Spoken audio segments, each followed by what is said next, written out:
Raja yang duduk di tahta, yang memerintah sampai selama-lamanya. Terima kasih Yesus. Terima kasih Tuhan. Mari dengan segenap hati naikkan pujian. Terima kasih Yesus.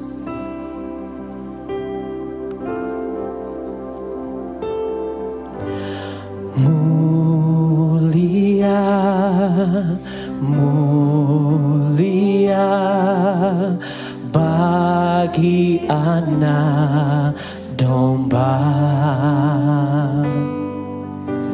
Mulia, mulia bagi anak domba. Sebab Engkau mulia dan layak dipuji, yang duduk di tahta dan yang akan memerintah selamanya atas semua yang. Mari kita sambut dengan tepuk tangan yang meriah atas hadirat Tuhan di tengah-tengah kita. Mari sampaikan pujian mulia. Mulia, mulia bagi anak domba. Kau mulia, mulia, mulia bagi anak domba. Sebab Engkau mulia dan layak dipuji, yang duduk di tahta dan yang akan memerintah selamanya atas semua yang di bumi. Sebab Engkau mulia dan layak dipuji, yang duduk di tahta dan yang akan memerintah selamanya atas semua yang di bumi. Sebab Engkau mulia dan layak dipuji, yang duduk di tahta dan yang akan memerintah selamanya atas semua yang. Sebab Engkau mulia dan layak dipuji, yang duduk di tahta dan yang akan memerintah selamanya. Lebih lagi saudara, sebab Dia yang layak terima pujian. Sebab Engkau mulia dan layak dipuji, yang duduk di tahta dan yang akan memerintah selamanya atas semua. Mari dengan mulut mengaku, mari dengan mulut memuji. Sebab Engkau mulia dan layak dipuji, yang duduk di tahta dan yang akan memerintah selamanya atas semua yang di bumi. Mari bersyukur atas segala nikmat yang Tuhan berikan dalam hidup kita. Mari naikkan pujian untuk menyembah Dia. Sebab Dia Allah yang mulia, Dia Allah yang kekal,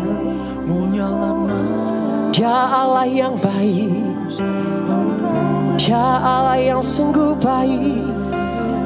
Yesus, Yesus, Yesus, Engkau Tuhan yang kami sembah, yang memberi sekali, yang memberi selalu pertolongan. Engkau sungguh baik Tuhan, tiada terukur besar setiamu, sungguh dalam dan dalam cintamu Bapa bagi hidup kami. Sungguh kami kagum akan perbuatanmu Tuhan. Engkau luar biasa, dahsyat, hebat dan berkuasa. Engkau maha segalanya. Oh haleluya, kami sembah, kami muliakan namamu. Oh haleluya, kami tinggikan Engkau Tuhan di atas pujian kami. Haleluya, haleluya, hosana. Sungguh kau besar, sungguh kau besar Tuhan. Engkau dahsyat, kau yang berdaulat, pemilik kehidupan. Segenap hati kami menyembah, segenap hati kami berserah. Haleluya, oh Abba Bapa, Abba Bapa, yo mighty God. Haleluya, haleluya, haleluya. Segenap hati kami menyembah Engkau Tuhan. Sungguh indah hadirat-Mu, kami ingin lebih dalam tinggal di dalam-Mu saja. Haleluya, haleluya, hosana. Haleluya bagi anak domba yang duduk di tata. Haleluya, haleluya, hosana. We worship you Lord, we worship. Mari naikkan pujian bagi anak domba, katakan haleluya, haleluya, haleluya bagi anak domba. Haleluya, haleluya, darahnya menyucikan setiap lidah, suku, bangsa, semua makhluk dan pulau. Berikan glory, semua sayap bangkit berdiri. Beri puji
Kau anak domba yang duduk di tahta, Engkau mulia dan sungguh mulia.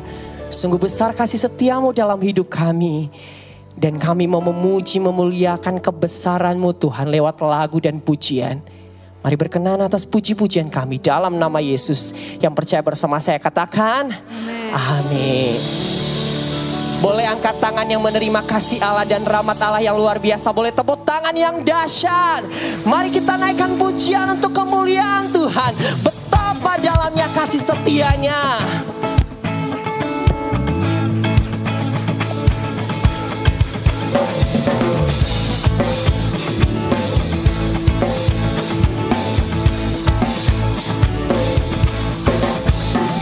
Oh, betapa dalamnya kasih setiamu, betapa besarnya apa kebaikanmu.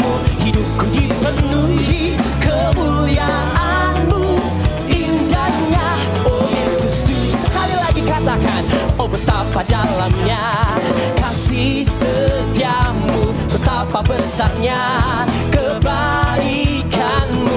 Hidupku dipenuhi kemuliaanmu, indahnya oh Yesus. Lambaikan tangannya tinggi Bapak Ibu Saudara. Sempurnalah kehidupanku sejak Kau hadir dalam hatiku. Kau perhatikanku setiap waktu. Oh sungguh indahnya Yesus Tuhanku. Oh betapa dalamnya kasih setiamu, betapa besarnya kebaikanmu. Hidupku dipenuhi kemuliaanmu, indahnya oh Yesus. Sekali lagi come on. Oh betapa dalamnya kasih setiamu, betapa besarnya apa kebaikanmu. Hidupku dipenuhi kemuliaanmu, indahnya oh Yesus Tuhanku. Sempurnalah kehidupanku sejak Kau hadir dalam hatiku. Kau perhatikanku setiap waktu. Oh sungguh indahnya Yesus Tuhanku. Oh betapa dalamnya kasih setiamu, betapa besarnya kebaikanmu.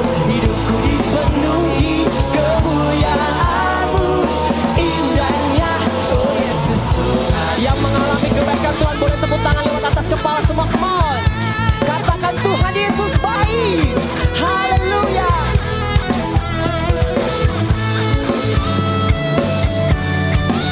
Boleh jemaat saja yang menyanyikan pujian ini lebih keras suaranya Bapak Ibu Saudara. Sempurnalah, sempurnalah kehidupanku sejak Kau hadir dalam hatiku. Kau perhatikanku setiap waktu. Oh sungguh indahnya. Boleh lebih kencang suaranya Bapak Ibu saja yang menyanyi. Sempurnalah kehidupanku sejak Kau hadir dalam hatiku. Kau perhatikanku setiap waktu. Oh sungguh indah. Come on, give me better sama Gani. Sempurnalah kehidupanku sejak Kau hadir dalam hatiku. Kau perhatikanku setiap waktu. Oh sungguh indahnya Yesus Tuhanku. Oh betapa dalamnya kasih setiamu, betapa besarnya kebaikanmu. Hidupku dipenuhi kemuliaanmu, indahnya oh Yesus Tuhan. Sekali lagi katakan indahnya oh Yesus Tuhan. Sekali lagi indahnya oh Yesus Tuhanku. Bapak Ibu boleh lihat kanan kirinya. Katakan sempurnalah kasih Allah dalam hidupmu. Kita naikkan pujian ini hari demi hari. Tapi kasih Tuhan tak pernah berkesudahan. Tepuk tangannya semua.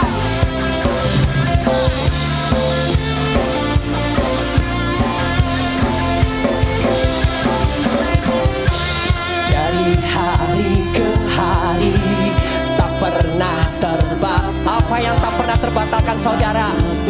Ya, berkat Tuhan tak pernah turun atas hidup kita, amin. Dari hari ke hari tiada pernah tertunda, kesetiaanmu kau limpahkan bagiku. Sama-sama katakan, tak berkesudahan kasih setiamu Tuhan, rahmat-Mu tak pernah habis. Dari hari-hari tangan-Mu Tuhan, besar kejayaan-Mu selalu menopang hidupku, selalu pegang erat tanganku.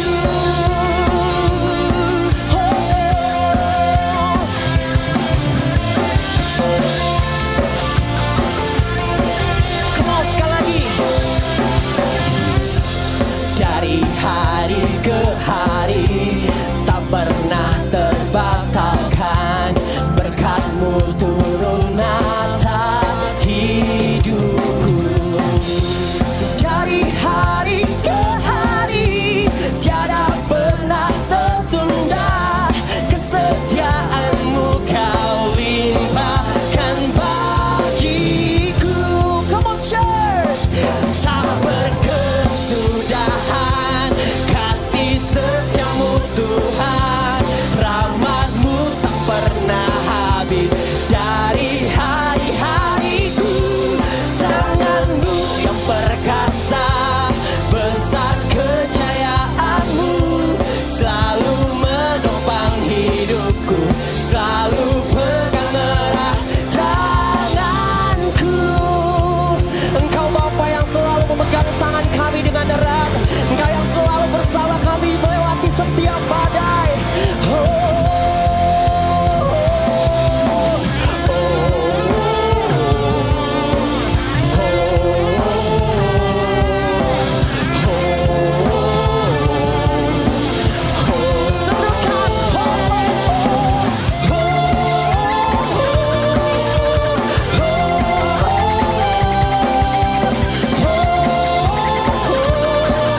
Boleh sama-sama angkat tangannya di atas kepala saudara. Tak berkesudahan, yes, kasih setiamu Tuhan, rahmat-Mu tak pernah habis. Dari hari tangannya yang perkasa, tangan-Mu yang perkasa, besar kejayaannya selalu menopang hidupku, selalu pegang erat tanganku.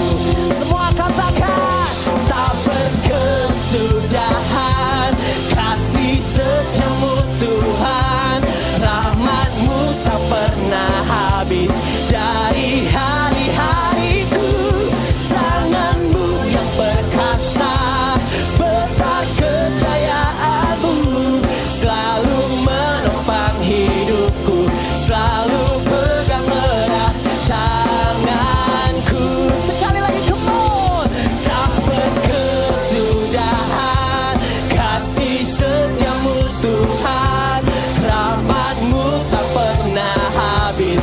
Dari hari-hariku tangan-Mu yang perkasa, besar kejayaan-Mu selalu menopang hidupku, selalu pegang erat tanganku. Beri sorak-sorai yang terbaik buat Tuhan kita. Katakan haleluya. Saya persilakan duduk kembali.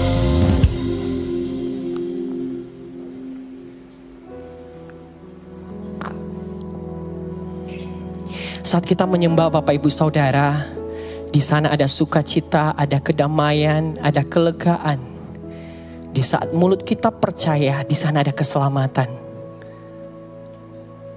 Dan di saat kita mendengarkan firman Tuhan, di sana ada pengharapan dan iman. Mari kita siapkan hati kita yang lebih dalam lagi untuk disirami oleh firman Tuhan yang akan disampaikan hamba-Nya. Biar firman yang diberitakan bisa tertanam di hati kita yang subur. Biar semakin berakar, bertumbuh dan berbuah tetap. Sampai kita menghasilkan buah pada hasilnya. dan kita berdampak bagi sesama kita. Mari siapkan hatimu lebih lagi. Mari naikkan pujian ini. Biar Tuhan mengajari setiap waktu kita. Mengajari kita dengan lemah lembut. Dan mengajari kita akan bagaimana hidup kita dalam dunia ini. Terima kasih Yesus. Terima kasih Tuhan. Ajarku mengerti segala rencanamu.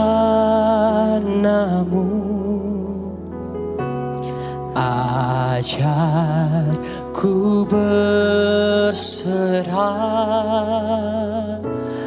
hanya padamu. Pimpinlah jalanku dalam terang firman-Mu. Ajarku berharap hanya padamu. Mari sama-sama panggil Dia Bapakku. Bapakku, ajar segala rancangan-Mu. Tuhanku, Tuhanku, heran perbuatan-Mu. Engkau yang sanggup mengadakan, Engkau sanggup mengadakan segala yang ku perlukan.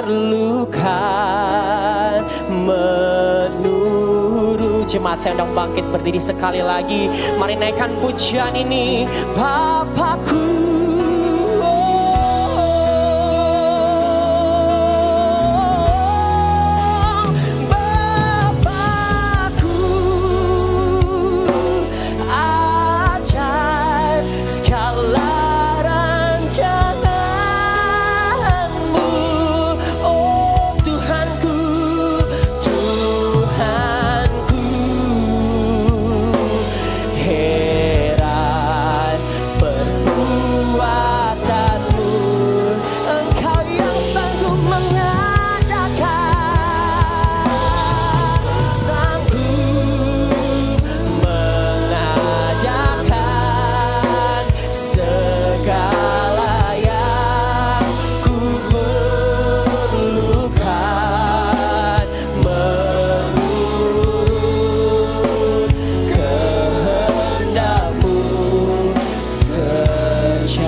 Hari ini saya akan menyampaikan firman Tuhan, beriman teguh kepada Kristus. Tema kita 2023 adalah hidup berfokus Kristus. Tahun ini beriman teguh kepada Kristus.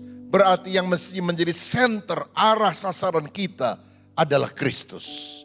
Bukan diri kita, bukan berkat, bukan keberhasilan, tapi Kristus. Kalau Kristus kita utamakan, perkara yang lain Tuhan akan berikan sebagai bonus. Mari kita baca Ibrani 12 ayat 1 dan 2 yang berkata demikian.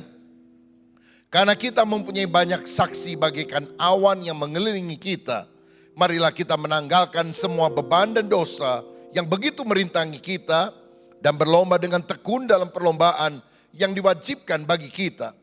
Marilah kita melakukannya dengan mata yang tertuju kepada Yesus yang memimpin kita dalam iman dan yang membawa iman kita itu kepada kesempurnaan, yang dengan mengabaikan kehinaan tekun memikul salib, ganti sukacita yang disediakan bagi Dia yang sekarang duduk di sebelah kanan tahta. Dan sekarang kita berlari mengejar impian, harapan sepanjang tahun 2024 ini. Mungkin harapan saudara adalah karir yang lebih baik, keluarga yang hidup lebih harmonis, relasi yang lebih luas dengan banyak orang, kerohanian yang lebih bertumbuh, atau juga kehidupan yang lebih berdampak menjadi berkat dan karakter makin mirip seperti Kristus. Kita mengejar perkara-perkara yang baik yang ada di depan kita. Dan Alkitab melukiskan bahwa kehidupan Kristen bagaikan sebuah pertandingan. Bertanding untuk meraih kemenangan. Dan kalau saudara lihat seorang atlet melakukan pertandingan, tentu dia akan menggunakan kostum seringan mungkin. Apakah saudara pernah lihat ada atlet lomba lari memakai jas atau pakai helm dan kemudian mengangkat beban 1 kuintal karung beras? Tentu saja tidak pernah. Dia akan meninggalkan semua beban yang ada supaya segera dia mencapai tujuan. Saya percaya ada perkara-perkara yang baik yang Tuhan sediakan sepanjang tahun 2024 mulai dari Januari sampai Desember. Dan untuk itu kita perlu meraihnya dengan iman. Dan apa saja yang harus kita lakukan untuk kita meraih kehidupan yang penuh dengan kemenangan di tahun ini? Ada 3 hal yang saya mau bagikan sesuai dengan ayat tadi. Pertama, kita harus membuang beban dan dosa. Seperti atlet meninggalkan semua beban untuk dia bisa berlari dan tidak menghambat perjalanan imannya. Ayat 1 tadi berkata, karena kita mempunyai banyak saksi bagaikan awan yang mengelilingi kita, marilah kita menanggalkan semua beban dan dosa yang begitu merintangi kita dan berlomba dengan tekun dalam perlombaan yang diwajibkan bagi kita. Yang ditinggalkan adalah beban dan dosa. Dosa jelas adalah larangan Tuhan, sesuatu yang tidak berkenan di hati Tuhan, yang tidak cocok dengan Alkitab. Tetapi beban belum tentu dosa. Tetapi beban bisa menjadi dosa bila kita tidak menguasainya. Contohnya, saudara mungkin punya kebiasaan olahraga pagi. Itu kan bagus, bukan dosa. Tapi kalau saudara lebih senang kumpul-kumpul pada hari Minggu, Minggu pagi, naik sepeda, dan setelah itu makan-makan sama teman-teman kita, dan itu menyebabkan kita tidak ibadah, tidak pelayanan, tidak mengejar perkara rohani, maka beban berubah menjadi dosa.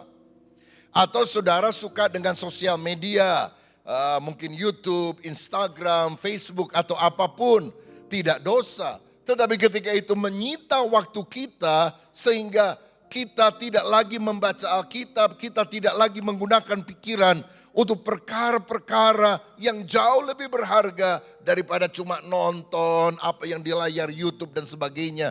Bukankah beban itu bisa menjadi dosa di dalam kehidupan kita? Saudara, tanggalkan beban dan dosa karena itu sangat merugikan. Saya teringat orang Israel pernah masuk tanah Kanaan dan kota pertama yang mereka kalahkan adalah Yeriko. Walaupun secara manusia Yeriko sulit ditaklukkan karena kota ini berbenteng tebal yang mungkin mirip dengan Great Wall di China, saudara-saudara. Walaupun tidak sepanjang itu tentunya. Tetapi orang Israel dengan pertolongan Tuhan hanya bersorak-sorai setelah mengelilingi kota itu 7 hari 13 kali, temboknya runtuh, mereka menang. Dan kemudian mereka melanjutkan dengan mengalahkan satu kota kecil lain namanya kota Ai. Tapi anehnya ketika mereka menyerang kota Ai, orang Israel kalah, saudara. Dan ketika mereka kalah, Yosua sebagai pemimpin Israel merendahkan diri kepada Tuhan, memakai kain kabung, biasanya menaruh abu di atas kepala. Dia bersujud dan berkata, Tuhan, mengapa Engkau izinkan kami kalah melawan kota yang kecil saja? Dan Tuhan berkata dalam Yosua pasal 7, berdiri, buat apa kamu bersujud? Orang Israel telah berbuat dosa. Dia telah mengambil barang yang telah dikhususkan bagi aku. Selama engkau tidak membereskan dosa itu, aku tidak akan bersama dengan kamu. Saudara-saudara, rupanya ada orang Israel namanya Ahan mencuri emas, mencuri perak yang tidak boleh diambil oleh rakyat karena semuanya akan dipersembahkan kepada Tuhan. Dan Yosua serta orang Israel lain kan tidak tahu. Tapi saudara tahu dampaknya, satu orang berbuat dosa tidak ditindak, seluruh bangsa Israel mengalami kekalahan. Jadi Tuhan bilang, ngapain kamu doa? Ngapain kamu sujud? Berdiri, bangun. Saudara, doa itu penting, sujud itu penting, tetapi melakukan firman Tuhan itu jauh lebih penting. Jangan sekedar kita hanya ke gereja, berdoa, bersujud, tapi kita tidak membereskan dosa di dalam kehidupan kita. Dan Tuhan bilang, selama kamu tidak membereskan dosa ini, aku tidak akan berpihak pada kamu. Dan ketika Ahamnya ditangkap, dibunuh, orang Israel langsung menang dalam berbagai peperangan yang lain. Saudara, kita tentu minta tahun ini kita diberkati Tuhan. Tapi segala dosa, perkara yang najis, yang tidak berkenan, kita berdoa, Tuhan cabut itu dari hatiku, cabut itu dari hidupku. Sebab Allah tidak kompromi dengan dosa. Dia ingin agar kita menjadi umat yang kudus dan berkenan kepada Dia. Amin, saudara. Dosa apa saja yang kita harus tinggalkan? Ada banyak. Serakah, tidak jujur misalnya. Saudara, bekerja, berusaha, berdagang itu boleh dan baik. Tetapi harus jujur. Jangan dagang nipu orang sana sini. Saudara bisa dapat keuntungan yang lebih besar. Tapi sekali orang tahu, engkau tidak akan dipercaya seumur hidup. Jangan sekedar saudara pikir, oh saya biarinlah di usaha dagang jurus segala macam cara yang tidak beres. Pokoknya kalau saya ke gereja minta ampun dosa, Tuhan ampuni supaya nanti hari Senin sampai hari Sabtu saya dosa lagi. Itu menghina Tuhan. Kalau saudara kongsian, engkau harus jujur melakukan bagianmu. Jangan apa yang saudara janjikan engkau tidak jujur. Apalagi kalau kongsinya sama orang Kristen, sama orang satu gereja. Kadang-kadang pendeta nggak tahu saudara kongsi dagang sama siapa, karena nggak beres, berantem sendiri. Dua-duanya nggak ke gereja. Kalau model seperti itu udah nggak usah kongsian, saudara sekalian. Jangan bilang, oh dia kan satu gereja, saya kan nggak pernah menyangka dia begitu. Kalau bikin kongsian, bikin hitam di atas putih. Kalau perlu, panggil siapa notaris dan sebagainya. Supaya saudara tiap orang melakukan hakmu. Jangan sekedar, oh saya main percaya saja. Saudara-saudara, mari kita buang segala beban dan dosa. Apalagi dosa yang kita harus tinggalkan. Hubungan dengan kuasa gelap. Ada banyak orang tidak bisa diberkati karena ternyata masih ada landasan bagi setan untuk masuk dalam kehidupan kita. Karena mungkin dulu saudara pernah berhubungan dengan kuasa gelap. Pernah dimandikan air kembang, pernah dikasih jimat. Dan mungkin itu juga titipan dari orang tua kita. Dan kita bilang, oh sebetulnya saya udah gak ingat, udah berapa puluh tahun orang tua juga sudah meninggal. Dan saya lupa di mana itu barang ya, masih ada. Rasanya ada di rumah tapi gak tahu di mana. Saya mau bilang, Alkitab berkata begini, jangan beri kesempatan kepada iblis. Terjemahan lain, jangan beri landasan kepada iblis. Helikopter tidak akan bisa mendarat di atas gedung ini karena tidak ada helipadnya, tidak ada landasan untuk helikopter. Tapi kalau di sebuah hotel, di atasnya itu ada landasan untuk helikopter, maka helikopter itu bisa mendarat di sana. Saudara, ketika Alkitab berkata jangan beri kesempatan, jangan beri landasan kepada iblis. Dia mengingatkan kita, Jangan bikin sesuatu yang menyebabkan setan punya hak untuk masuk dalam kehidupan kita. Salah satunya adalah saudara masih percaya kepada dukun-dukun, peramal, orang-orang pintar. Saudara masih punya jimat yang belum dibakar, belum dibereskan, belum dilakukan doa pelepasan. Dan itu mengejar kita dan itu akan merugikan kita. Saudara-saudara, ada banyak orang Kristen bahkan masih percaya kepada tahayul-tahayul. Omongan nenek-nenek tua, padahal yang kita perlu pegang adalah Alkitab, firman Allah. Bukan omongan nenek-nenek tua.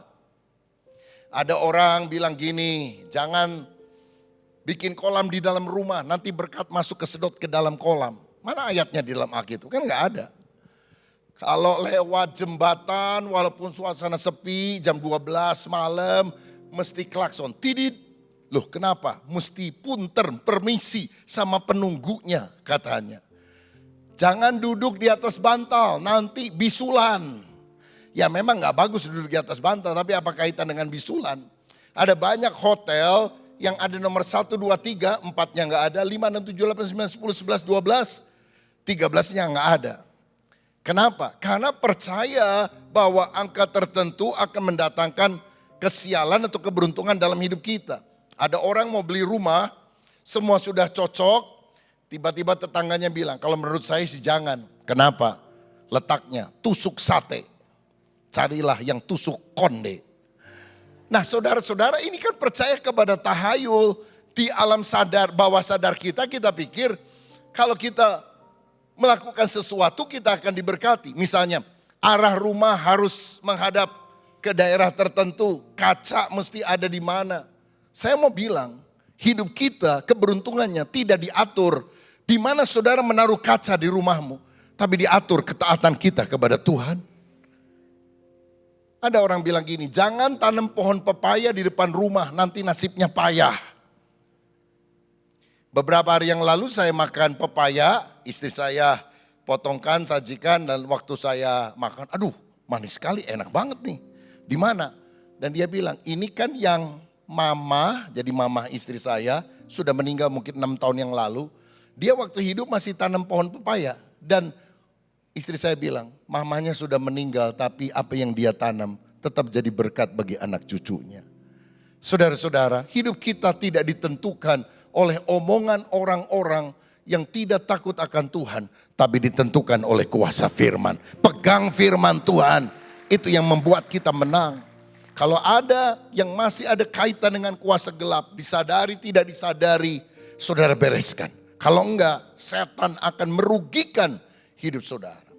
Dosa yang lain yang kita harus tinggalkan antara lain adalah hubungan yang tidak baik kepada orang tua. Tidak menghormati orang tua, itu menutup pintu berkat dalam kehidupan kita. Saya lihat ada orang setelah selesai kuliah, dia usaha A, B, C, D, segala macam dia lakukan. Nggak pernah bisa berhasil.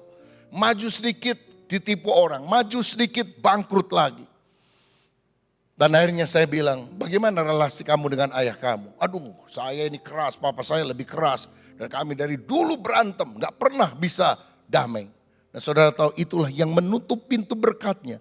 Karena Alkitab berkata, hormatilah ayahmu dan ibumu supaya lanjut umurmu dan berbahagia engkau di atas muka bumi. Ini buy one get one free. Kalau saudara melakukan satu hal, hormati ayahmu dan ibumu, maka engkau dapat 2 hal, panjang umur dan bahagia. Saudara tahu ada 10 perintah Tuhan yang Tuhan berikan melalui Musa, disebut the 10 commandment. Dasatita. Hukum 1, 2, 3, 4 mengatur relasi dengan Tuhan secara vertikal. Dimulai dengan perkataan, jangan ada ilah lain di hadapan hadiratku. Dan hukum yang kelima sampai 10 mengatur relasi dengan sesama secara horizontal. Dimulai dengan perkataan, hormatilah ayahmu dan ibumu. Yesus berkata, hukum yang terbesar adalah kasihlah Tuhan Allahmu, kasihlah sesamamu. Itu sebetulnya ringkasan dari 10 perintah Allah. Dan kalau kita sungguh menghormati Allah, minta berkat dari Allah, maka kita harus menghormati orang tua. Orang tua kadang-kadang udah tua, aduh udah kayak anak kecil. Omongannya nggak mau dibantah, rasa diri paling benar. Tapi ya belajar sabar saudara-saudara. Kan umurnya juga paling sekian tahun yang lagi, berusaha untuk menyenangkan. Tidak harus kita menyetujui semuanya, tapi kita memaklumi apa yang ada. Saya beberapa waktu yang lalu ada seorang rekan yang punya relasi yang baik dengan saya selama bertahun-tahun di luar negeri, saudara. Dia sakit keras dan waktu saya pakai video call, ngobrol sama dia, anaknya yang nyalakan video call itu untuk papanya karena orang tuanya ada di rumah sakit. Dia masih tanya, Pak Rubin masih suka ke Israel enggak?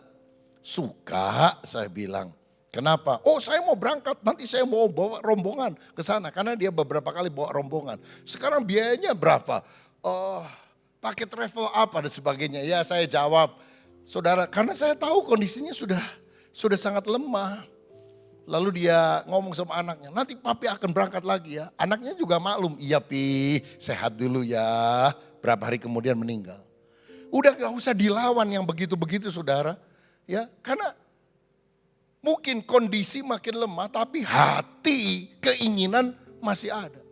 Hormatilah ayahmu dan ibumu supaya lanjut umurmu dan diberkati engkau selama-lamanya. Hari ini kalau ada relasi yang kurang baik dengan orang tua, bereskan. Gimana kalau orang tua sudah meninggal, saudara minta ampun sama Tuhan. Saudara bilang gini, Tuhan, kalau orang tuaku yang kepadanya aku bersengketa, itu masih hidup. Saya mau minta ampun, minta maaf pada tahun baru ini. Saya sungkem, sujud di kakinya, mohon pengampunannya, saya mau. Tapi orang tuaku sudah meninggal. Aku sujud di bawah kaki Tuhan dan berkata, Tuhan ampunilah saya. Dan biarlah aku punya relasi yang baik dengan orang-orang yang lain, termasuk dengan keluargaku sendiri. Saudara bertobat, dalam bahasa Yunani bertobat artinya metanoia, perubahan pikiran, change of your mind, perubahan cara berpikir yang mempengaruhi perubahan perilaku. Saya yakin kalau di minggu pertama 2024 ini kita mulai dengan pertobatan, membuang beban, membuang dosa. Berkat ilahi tidak akan tertahan lagi, dicurahkan kepada kita karena kita mau hidup berkenan kepada Tuhan. Haleluya.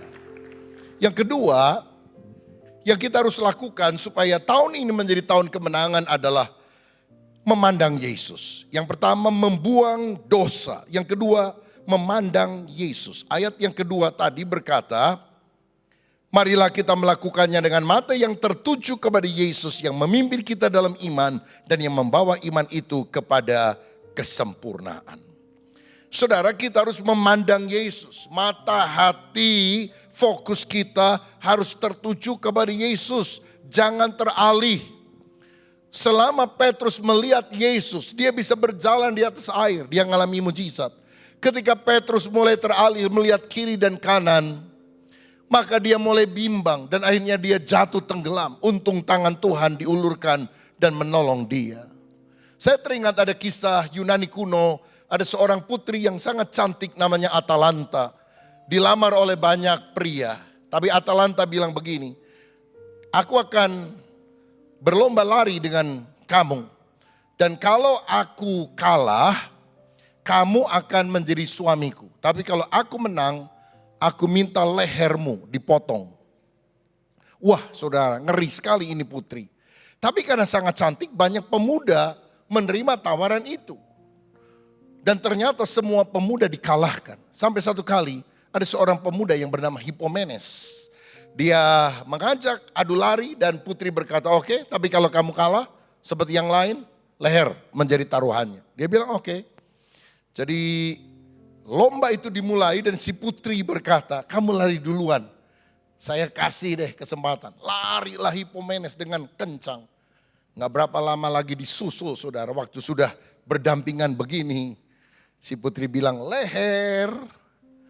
Hippomenes mengeluarkan sesuatu dari bajunya. Dia lempar sebuah apel emas. Putri melihat apakah itu benar-benar emas atau bukan. Hippomenes sudah lari. Dikejar lagi. Hippomenes keluarkan apel kedua. Dia lempar lagi. dekat dengan putri itu. Dia pikir jangan-jangan ini apel, kok bagus sekali ya. Hippomenes lari lagi, sudah mendekat kepada finish. Dikejar lagi oleh putri, dilemparkan apel yang ketiga tepat di bawah kaki si putri itu. Nggak tahan, Atalanta dia ambil, dia teriak emas. Dan Hippomenes mencapai garis finish. Kenapa putri yang larinya secepat kilat ini bisa kalah?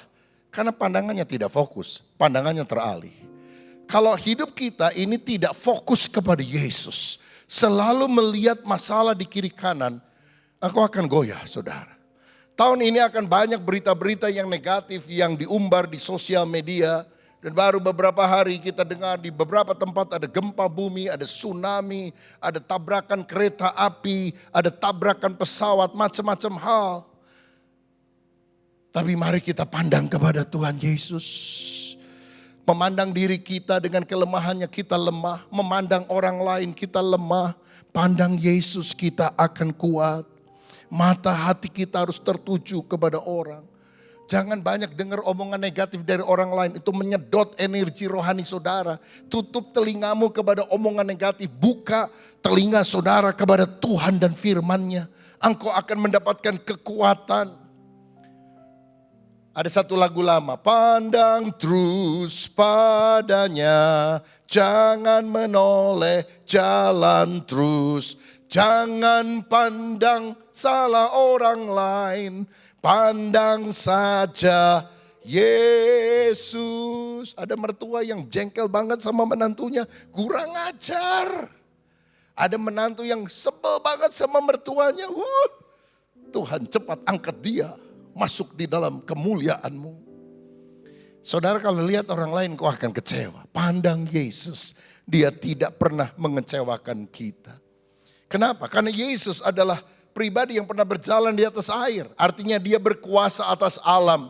Apapun masalah saudara, Yesus lebih besar dari setiap masalah. Yesus punya respon yang benar. Ketika orang teriak salibkan dia, Yesus berkata, Bapa ampunilah mereka. Mereka tidak tahu apa yang mereka perbuat. Omongan negatif mungkin datang menyerang saudara sepanjang tahun ini. Saudara gak bisa jaga mulutnya orang lain. Tapi saudara bisa jaga hatimu sendiri.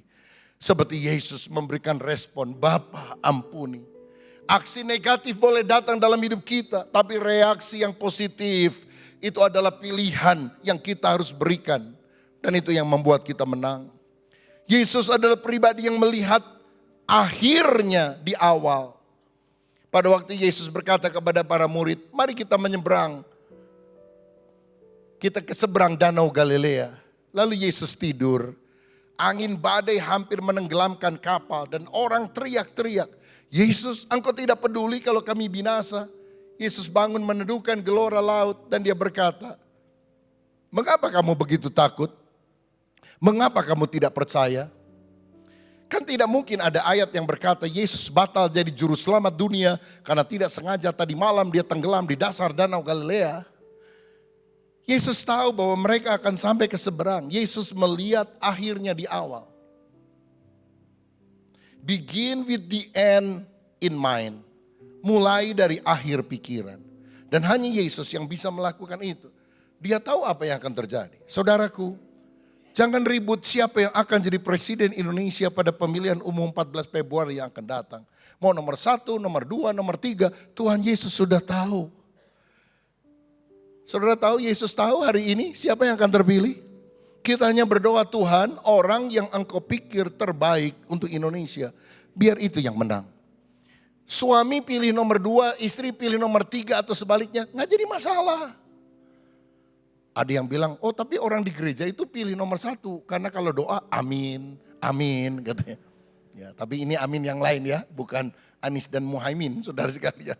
Ya terserahlah.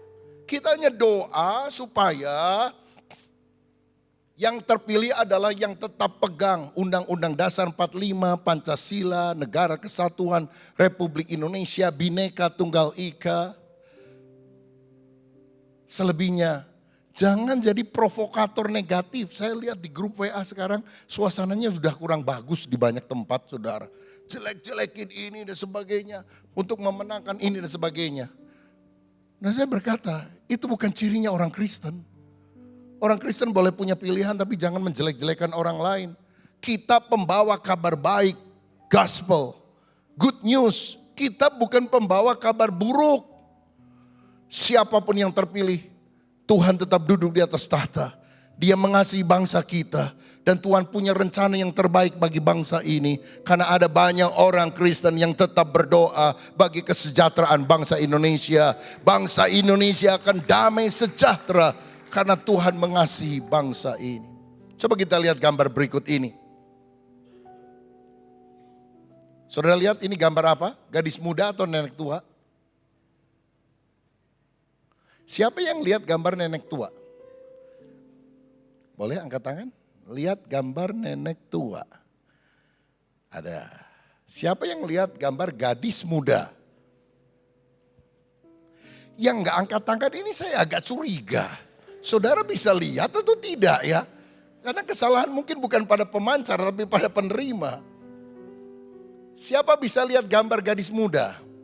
Oke, gadis muda lihat kemana? Ke sana. Ya, yang di bawah itu pipinya yang tembem. Yang di kanan itu kan telinganya. Siapa yang lihat gambar nenek tua? Nenek tua, dagunya yang paling bawah, yang merah di bawah, yang di tengah itu adalah bibirnya, saudara. Ya, bibirnya. Sedangkan hidungnya bengkak begitu ya. Masih belum bisa lihat? Oh, ampunilah Tuhan, mereka tidak tahu apa yang mereka lihat. Ini namanya persepsi, saudara sekalian. Jadi kita bisa melihat satu hal dari kacamata negatif atau melihat satu hal yang persis sama dari kacamata yang positif. Bendanya, sasarannya, objeknya tidak berubah, tidak berbeda, tapi cara pandang kita. Orang pesimis sama orang optimis melihat hal yang sama, responnya, reaksinya berbeda. Orang pesimis selalu melihat kesempitan di tengah kesempatan. Orang optimis selalu melihat kesempatan di tengah kesempitan. Orang percaya adalah orang yang melihat kesempitan manusia adalah kesempatan bagi Allah untuk menyatakan kuasanya. Dan kalau kita percaya, Tuhan melihat rancangan masa depan untuk saudara. Bukan rancangan kecelakaan, tapi rancangan yang membawa damai sejahtera, masa depan yang indah. Kalau engkau sungguh bertobat, kalau engkau sungguh menyingkirkan dosa, engkau hidup berjalan dalam firman, engkau akan lihat masa depan yang indah Tuhan berikan sepanjang tahun 2024. Siapa yang percaya? Berikan kemuliaan untuk Tuhan. Yang terakhir, ketiga, saudara sekalian, ada 3M yang kita harus lakukan untuk meraih 2024 menjadi tahun kemenangan. Membuang beban dan dosa, memandang Yesus. Dan yang ketiga adalah memiliki iman yang teguh. Ayat 2 dari Ibrani 12 tadi berkata, marilah kita melakukannya dengan mata yang tertuju kepada Yesus yang memimpin kita dalam iman dan yang membawa iman kita kepada kesempurnaan, yang dengan mengabaikan kehinaan tekun memikul salib, ganti sukacita yang disediakan bagi Dia yang sekarang duduk di sebelah kanan tahta Allah. Inti daripada ayat ini adalah tetaplah beriman sekalipun menghadapi masa yang sulit. Walaupun kehinaan, salib ada, tapi matanya tertuju kepada Bapa dan sekarang dia bisa duduk di sebelah kanan tahta Allah Bapa. Kesulitan, tantangan, masalah hadapi dengan iman. Karena waktu kita beriman teguh menghadapi segala bencana, tantangan, kesulitan, kita akan menjadi pribadi yang tangguh di dalam kehidupan. Saudara tahu generasi ini adalah generasi yang lahir untuk menghadapi badai. Tidak ada generasi sepanjang masa hidup kita yang bisa keluar dari COVID dan menjadi pemenang selain dari generasi kita ini. Lihat, saudara dulu waktu wisuda atau lulus kuliah bisa rame-rame di jalan pakai tanda tangan, bajunya teman-teman waktu SMA, atau ada rektor memindahkan tali pada topi wisuda. Sekarang ketika COVID terjadi, di wisuda lewat Zoom di rumah masing-masing. pakai toga yang benar sih, pakai topi yang bagus, tapi yang mindahin mamahnya, saudara-saudara. Sejak kapan mama punya hak untuk memindahkan tali pada topi itu? Ini generasi yang sangat unik.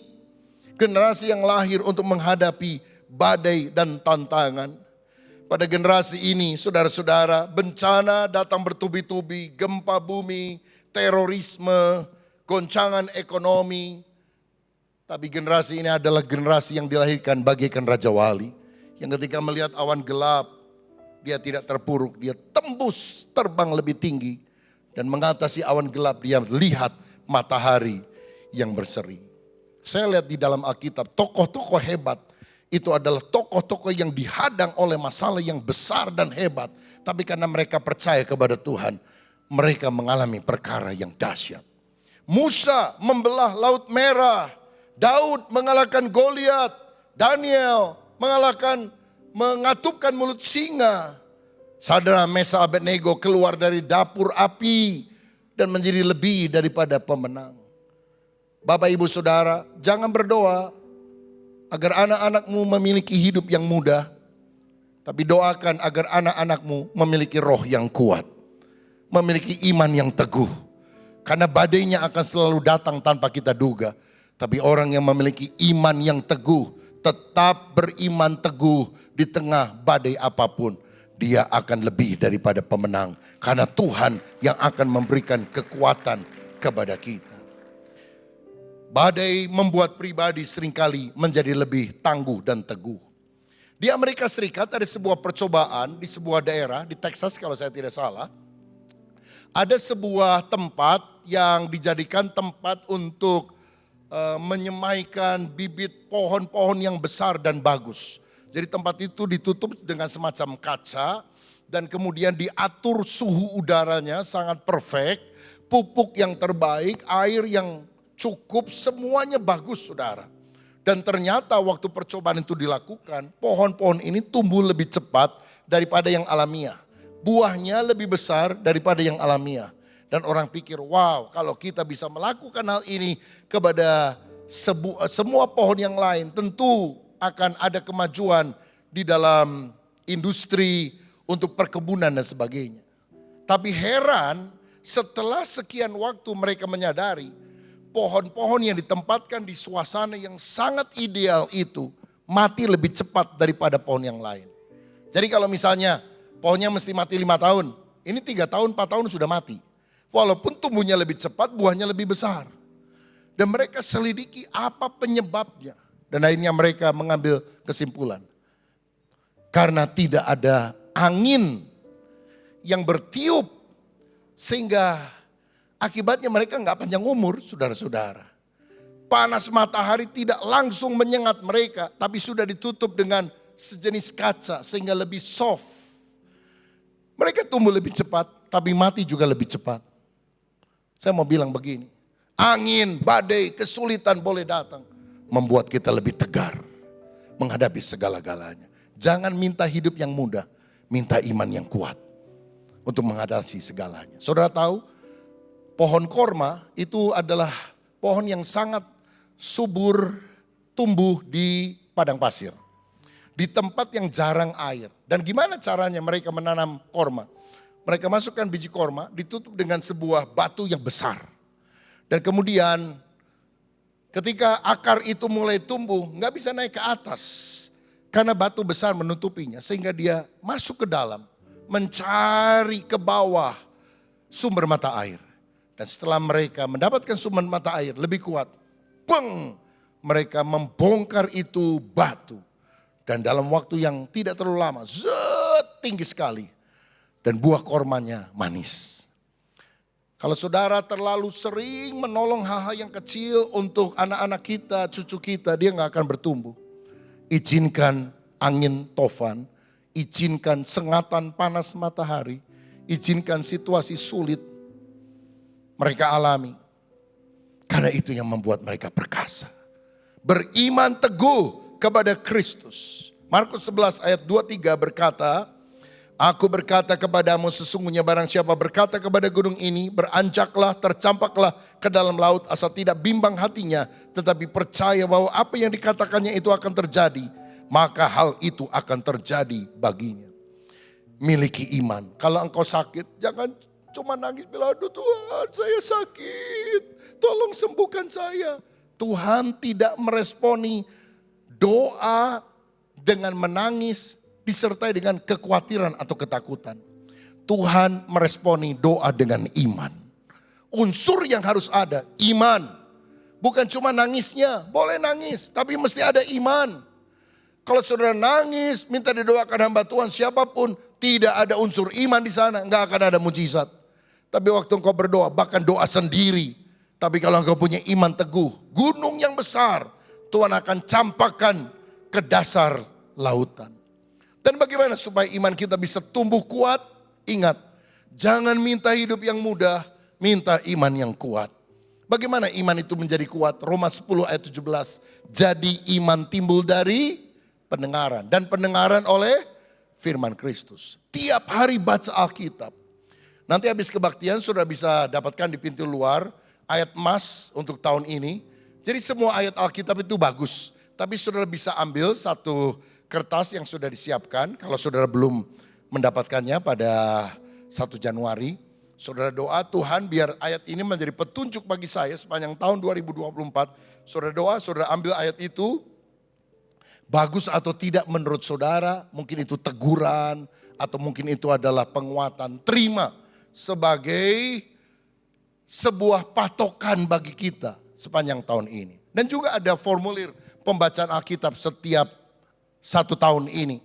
Ya, Kejadian pasal 1, 2, 3, 4, 5, 6. Saudara kasih tanda cek setelah saudara baca. Ambil itu, kuatkan. Ini waktunya kita berakar teguh pada firman. Bagi saudara yang sudah matanya agak susah membaca tulisan-tulisan kecil. Di aplikasi, di handphone saudara bisa tinggal download Alkitab Suara namanya. Alkitab Suara. Itu ada Kejadian sampai Wahyu dibacakan saudara-saudara. Ya, jadi tinggal klik ya, kita kemana bawa aja itu. Dan itu dibacakan. Kejadian 1, 2, 3, 4, 5. Oh, bersyukur untuk teknologi. Sebetulnya tinggal niatan kita. Mau baca langsung atau mau dengarkan. Iman timbul dari pendengaran. Dan pendengaran oleh firman Kristus. Kalau saudara punya orang tua yang sudah sepuh dan sulit untuk membaca. Tolong downloadkan Alkitab Suara. Dari Kejadian sampai Wahyu. Ya, tiap kitab ada Kejadian, Keluaran dan sebagainya. Dan kalau mereka tumbuh dalam iman, fokus pada Kristus, pegang firman-Nya, iman memberikan kemenangan. Dan saya percaya kalau tahun ini kita bersandar kepada Roh Kudus, man's power sangat lemah, God's power tanpa batas. Seperti Daud yang tidak dihiraukan oleh keluarganya, enggak dinilai, enggak dianggap. Tetapi 1 Samuel 16 ayat 13. Ketika Samuel mengambil tabung tanduk dan mencurahkan minyak urapan atas kepala Daud. Sejak hari itu berkuasalah Roh Allah atas diri Daud. Daud kemudian mengusir setan yang sedang menyerang Saul. Dia main kecapi, iblis undur daripada dia. Dan pasal berikutnya dia mengalahkan Goliat. Karena ada Tuhan yang memberikan urapan. Firman dan Roh Kudus. Hidup dalam roh dan kebenaran. Itu akan membuat kita perkasa. Kenali kebenaran melalui Alkitab. Tapi biar Roh Kudus kuat dalam hidup kita. Kalau saudara tahu firman, engkau tahu target yang harus dicapai. Kalau engkau penuh Roh Kudus, engkau punya roket kemampuan untuk mencapai target itu. Ketahui targetnya, miliki roketnya. Kemampuan, firman, Roh Kudus. Tahun ini, sesulit apapun badainya, kita berpegang teguh kepada iman kepada Kristus. Tahun ini menjadi tahun kelimpahan berkat, tahun kemenangan, tahun di mana Tuhan melakukan kebaikan bagi kita semua. Tuhan Yesus memberkati. Kami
Kami bersyukur ya Tuhan, karena Engkau telah memimpin kami, menggerakkan hati kami untuk kami boleh mengikuti ibadah pada hari ini ya Tuhan. Semua karena anugerah Tuhan saja, kesempatan yang Tuhan berikan kepada kami. Dan biarlah kami boleh setia beribadah kepadamu dengan sungguh-sungguh hati kami ya Tuhan. Tuhan terima kasih, kami telah menaikkan puji-pujian kami, berdoa Tuhan, kami juga telah mendengarkan firman-Mu ya Tuhan. Terima kasih Bapa, terima kasih, dan biarlah kami boleh pulang dengan membawa berkat-berkat yang daripada Tuhan. Kami juga berdoa ya Tuhan untuk bangsa dan negara kami ya Tuhan. Tidak henti-hentinya kami berdoa untuk bangsa ini, karena kami memohon pertolongan daripada Tuhan.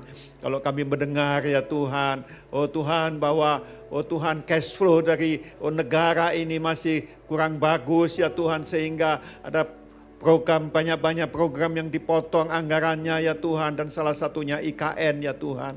Kami berdoa kepadamu ya Tuhan, biarlah berkati bangsa kami Indonesia, dijauhkan dari segala macam korupsi ya Tuhan, sehingga apa yang telah, oh Tuhan, uang yang telah ditanamkan di IKN ini ya Tuhan tidak mubazir ya Tuhan, tetapi bisa berlanjut dan bisa memberkati bangsa kami Indonesia ini ya Tuhan. Kau pakai pemerintahan yang baru, pemerintahan yang dipimpin oleh Bapak Prabowo dan Gibran ini ya Tuhan, menjadi alat di tangan Tuhan untuk mensejahterakan bangsa Indonesia ini ya Tuhan. Terima kasih Bapa, terima kasih Tuhan. Sebentar kami akan pulang meninggalkan tempat ini, dan kami percaya Engkau menyertai kami masing-masing. Sekarang saudara sekalian, mari angkat tanganmu, siapkan hatimu.